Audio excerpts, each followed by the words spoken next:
back to Movies on the Brain, where we break down the most action-packed and intense films. I'm Jason, and today we're stepping into the arena with the live-action adaptation of a video game legend, Tekken. Directed by Dwight H. Little, Tekken brings the world of martial arts and futuristic battles to life. Starring John Fu, Kelly Overton, and Kari Hirooki Tagawa, this film dives deep into a dystopian world where combat is everything and the stakes are as high as they get. In Tekken, the fight for survival isn't just about skill, heart, and the journey each fighter takes is packed with brutal action and emotional battles. Let's step into the ring and see how this adaptation holds up to its iconic video game origins. Tekken opened in Japan theaters on March 20th, 2010, and in the United States on July 19th, 2011, with a budget of $30 million. I'm unable to find exact figures on how it did in the box office, but throughout its theatrical run, it only earned a worldwide total of $1.6 million. In the late 2010s, 8 mega corporations divide up the world around them, the largest being Tekken Corporation, which controls North America. In order to placate the masses, the corporation's chairman, Heihachi Mishima, sponsors the King of the Iron Fist tournament, or Iron Fist, in which fighters from the mega corporations battle until one is left standing and receives a lifetime of stardom and wealth. In a slum area surrounding Tekken City called the Anvil lives the rebellious young man Jin Kazama, who makes money as a contraband runner for resistance groups that fight against the Tekken Corporation. Jin has been raised and trained by his mother June, who never speaks of Jin's father, claiming he is dead. One night, Jin is targeted by the Jackhammers, the elite specs group that patrols the Anvil and ensures the safety of Tekken City. Yoon is killed by the Jackhammers instead, and Jin swears revenge against Heihachi. In the ruins of his former home, he finds a Tekken fighter ID belonging to June, revealing that she was once an Iron Fist fighter. After winning a wildcard berth in Iron Fist by defeating the disgraced martial law, Jin goes to Tekken City, sponsored by former boxer Steve Falk. On entering Tekken City, Jin befriends mixed martial artist Chrissy Montero. He wins his first fight against Miguel Caballero Rojo, nearly killing him in a fit of rage. Heihachi's son, Kazuya Mishima, is impressed and offers Jin a place in Tekken Corporation, but Jin refuses. Later that night, Jin is attacked by Nina Williams at Kazuya's request. Jin survives the assassination attempt thanks to Christie's interference. Jin vows to win Iron Fist and to kill both Heihachi and Kazuya. When he gives Fox June's ID, he realizes he is her son, telling him that he knew her. During the quarterfinals, Christie defeats Nina. Kazuya then has Heihachi in prison, effectively seizing control of Tekken. Jin narrowly defeats the elite swordsman Yoshimitsu. Jin, Christie, and Steve try to escape along with Raven, leaving Nina and Anna Williams and Sergei Dragunov behind. Kazuya brings down some guards, causing a firefight. Steve, Christie, and Raven cover Jin, but he walks across Heihachi's cell. Angry Jin tries to taunt Heihachi, saying he is responsible for killing Jin's mother. However, since Heihachi is their only means of escaping Tekken, Steve frees Heihachi and joins the group. In the gunfight, Raven is wounded and recaptured. In the warehouse that Jin uses as protection, Heihachi reveals to Jin that Kazuya raped his mother, making him Jin's father, and left her for dead. Heihachi took her out of Tekken City to the Anvil to keep her alive. Heihachi states the corporation's true purpose is to restore order to the world. Later on, the group is located by jackhammers who kill Steve in a firefight and recapture the rest of the escapees. We're taking them back to Iron Fist. Kazuya orders the jackhammers to execute Heihachi. Back in Tekken City, Kazuya changes the rules of the tournament and now wants the fighters to fight to the death. In the finals, Jin is forced to fight against Brian Fury, who had already defeated and killed Dragunov, while Kazuya holds Christie hostage in the control room.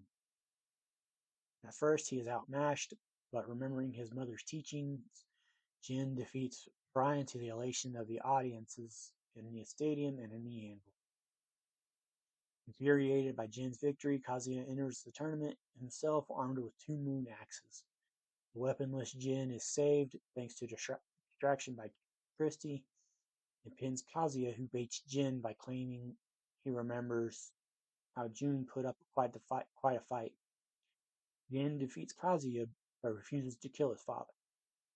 And Jin walks out of Tekken City's gate and is saluted by the jackhammer, symbolizing his new role as CEO of Tekken Corporation, and returns home to the anvil to a hero's welcome. In a post-credit scene, it is revealed that Heihachi survived his execution, with his captor Jackhammer standing down when ordered to do so. Now let's check out the cast and some of their other roles. John Fu as Jin Kazama. Other roles for John Fu include Moon Soul 2 in Universal Soldier Regeneration, Jonathan Lee in the TV show Rush Hour, and Michael in Last Resort. Jason Del Rosario as young Jin Kazama. This has been Jason Del Rosario's only role. Dallas James Liu as Jin Kazama, age 6. Other roles for Dallas James Liu include Ryuhua in Shang-Chi and the Legend of the Ten Rings, young Jimmy in Underdog Kids, and Prince Zuko in the Netflix TV show Avatar: The Last Airbender. Kelly Overton as Christy Montero. Other roles for Kelly Overton include Betsy in The Ring 2, Ricky Naylor in the TV show True Blood, and Vanessa Van Helsing in the TV show Van Helsing. Kerry Hiroyuki Tagawa as Heihachi Mishima. Other roles for Kerry Hiroyuki Tagawa include Shang Tsung in 1995's Mortal Kombat, role in 2001's Planet of the Apes, and Hashi in Kubo and the Two Strings. Ian Anthony Dale as Kazuya Mishima. Other roles for Ian Anthony Dale include Comey in the TV show The Walking Dead, Adam Yoshimuri in the TV show Hawaii Five-0, and Ricky in the Sleeping Dogs video game. Hung Lee as Martial Law. Other roles for Hung Lee include Iron Shoes in The Grand Master, Bronze Lion in The Man with the Iron Fists, and Dead Eyes in Security. Darren DeWitt Henson as Raven. Other roles for Darren DeWitt Henson include Jim Brown in The Express, Lim Van Adams in the TV show Soul Food, and Orlando Duncan in the TV show The Family Business. Luke Goss as Steve Fox. Other roles for Luke Goss include Prince Nuada in Hellboy 2 The Golden Army, Nomak in Blade 2, Carl Lucas in Death Race 2. Tamlin Tomita as Jun Kazama. Other roles for Tamlin Tomita include Kumiko in The Friday Kid Part 2, Janet Okada in The Day After Tomorrow, and Caroline in the TV show Monarch Legacy of Monsters. Candace Hillebrand as Nina Williams. Other roles for Candace Hillebrand include Carrie in How to Make Love to a Woman, Ashley Larson in the TV show American Heiress, and Rebecca Powers in Accidents. Marion Zapico as Anna Williams. Other roles for Marion Zapico include young Teresa's mother in The Violent Kind, Karen in Thy Kingdom Come, and Natalie in The Boys of Ghostin. Gary Daniels as Brian Fury. Other roles for Gary Daniels include the Brit in The Expendables, Shiro in Fist of the North Star, and Hector in the Payday 2 video game. Gary Stearns as Yoshimitsu. The only other role for Gary Stearns has been Lloyd Pettigrew in Wrong Turn. Roger Huerta as Miguel Rojo. The only other role for Roger Huerta has been Roger in Circle of Pain. Lateef Crowder as Eddie Gordo. Other roles for Lateef Crowder include The Mandalorian in the TV show The Mandalorian, Nick Tattoo in The Family Plan, and Juan Cardoza in Boone the Bounty Hunter. Anton Kazabov as Sergei Dragunov. The only other role for Anton Kazabov has been Misho in Sense of Linden. Marcia Monroe as Kara. Other roles for Marcia Monroe include Kim Hertz in Dumbbells, Isabel Bradford in the TV show The Rookie, and Ken's wife in Magic Mike. John Piper Ferguson as Bonner. Other roles for John Piper Ferguson include Jack Soloff in the TV show Suits, the bearded redneck in Drive, and Roger in She's the Man. Kiko Ellsworth as Denslow. Other roles for Kiko Ellsworth include Blonde Dread in Bad Boys 2, Jamal Woods in the TV show Port Charles, and Blix in the Battlefield Hardline video game. Blake Shields as Hansu. Other roles for Blake Shields include The Homecoming Night in Boys and Girls, Flint Gordon in the TV show Heroes, and Jacob Glass in Dead Wrong. Jason Richter as Bonner's assistant. Other roles for Jason Richter include Detective Williams in The Little Things, John Olson in The Brawler, and Wade in Ricochet River. I really like the music that was put into this movie. I feel like it fits perfectly in just about every part. Gary Hiroyuki Tagawa as Heihachi, I feel like it was a great choice, even if he doesn't have the build the character has in the game. Pamela Kamita literally looked like June if she was a real person and not just in the video game. And I picked up that I recognized her. I wasn't sure what until I started doing the research for this review. John Fu has a similar build to Ken, and he holds his own as the lead. Honestly, I'm still not sure how to feel about the whole Tekken City thing. I really enjoyed the choreography in that fight between martial law and Jin. Hung Lee definitely looks the part of martial law, and I feel like he even has his cockiness down. I feel like they nailed the castings for Anna, Nina, Raven, Brian, Eddie, and Christy. Dragunov was close. Dragunov and Yoshimitsu did look really great. While the other fights were pretty good, I do think the best two fights in the movie were Raven and Eddie, and Christy and Nina. I really enjoyed the choreography between the two.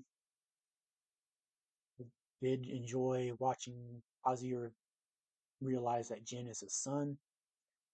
I do love the fact that Jin finally wears the classic leather jacket at the end. I feel like it was a really great touch, even if to a pretty good movie, even if it's not a really good adaptation of any of the games. Keith Crowder became the fan favorite choice for the part of Eddie Gordo. Because production kept getting delayed, the shooting of Kung Lee's fight scene overlapped with the actor's training for an upcoming MMA match. While filming, John Fu accidentally cut Lee above his lip, but Lee insisted they keep shooting so he could return to training as soon as possible.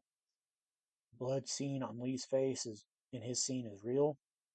The acrobatics and pirouettes of the film had been overseen by the experienced parkour athlete Cyril Raffaelli. The direction of everything related to martial arts and body fights in the film was commissioned by Eric Norris, the son of Chuck Norris. Katsuhiro Harada, the creator and producer of the Tekken franchise, was not allowed to supervise the film and has clearly stated that it has no relation to the true story of Tekken. It is simply the imagination of how some of these relationships could have been different. In a costume fitting, Kelly Overton, playing Christy, accidentally put her pants on backwards. The director liked it so much she had her wear them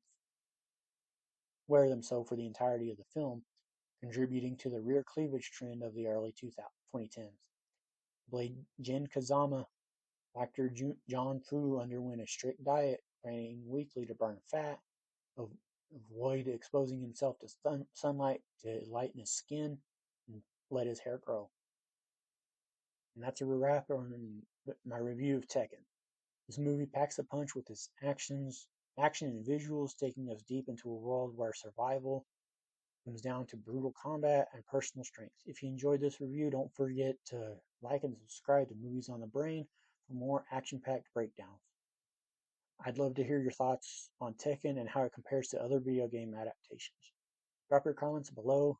Thanks for tuning in, and until next time, keep fighting for what matters inside and outside the ring.